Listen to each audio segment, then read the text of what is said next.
Ինչ գումար եք ծախսում։ 1000 դրամ։ Հավելվածով QR-ով սիմվոլիկ գումար փոխանցել բանկերները փորձում են Վանաձորում։ Լորին երրորդ մարզն է Արագածոտնի Սյունիքից հետո, ուր Հայաստանի ֆինանսական համակարգը ղեկավար կազմով գնացել է արտագնանիստի։ Տեղում տնտեսական քննարկումներից առաջ նախ Հարակից էքսպոյում բիզնեսներից կարծիք հարցրին։ Ինչքան է ձեր վարկերը, եթե գաղտնիք։ Տոկոսադրույթը շատ բարձր։ Պարզվեց երիտասարդ կինը սպառողական վարկով է նկարազարդ կերամիկայի արտադրություն սկսել։ Պետությունը հիմա փոքր ու միջին բիզնեսներին աջակցող տարբեր ծրագրեր է առաջարկում։ Բանկերի միության նախաձեռնած համաժողովին նաև այդ մասին հիշեցրին։ Պանելային առաջին քննարկումը ֆինանսների հասանելիության թեմայով էր։ Գլխավոր դրամատան ղեկավարն անոնսեց վերջերս մի որոշում են ընդունել, որի շնորհիվ շատ շուտով պարտաճանաչ բիզնեսների վարկի տոկոսը կիջնի։ Կարծում եմ, այս հնարավորություն կտա մեր բանկերին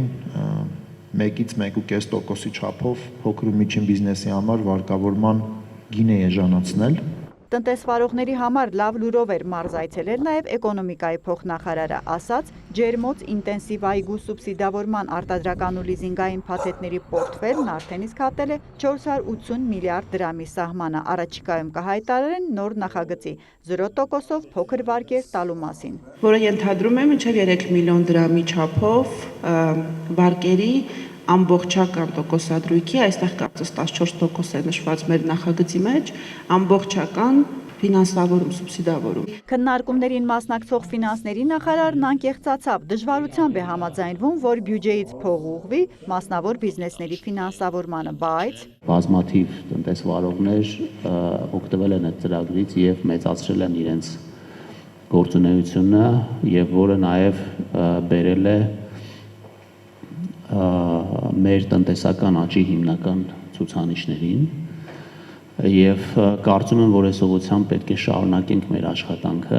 Այստեղ սակայն խնդիր կա, արձանագրեցին քննարկման մասնակիցները։ Պետությունը երբ հեշտ փողերով խրախուսում է բիզնեսին, մի կողմից բանկերին է մրցակցությունից դուրս թողնում, մյուսից ֆինանսական ախորժակի ընկած մարդիկ առանց ծանր ու թեթևի իրար նայելով օրինակ լոլիկ են ցանում ու դժգոհում թե շուկայում բերքը շատացավ, գինն ընկավ տուժեցին։ Հաջողվում է այն բիզնեսը, որի բոլոր ռիսկերը հաշված են։ Այդպիսի խելացի նախագծերին վստահ եղեք բանկերն ամենահարմար պայմաններով փող կտան, պնդեց Դանիել Ազատյանը։ Օրինակները շատ են, նաև Լոռիում դահլիճն այդ մասին իմացավ տեսանյութերից։ Կարող եմ ասել, որ հեշտացել է վարկավորման պրոդուկտների հասանելիությունը բիզնեսներին, հաշվի առնելով թվային տեխնոլոգիաների ներդրումը, սքորինգային համակարգերով բիզնեսներին վարկերի տրամադրումը,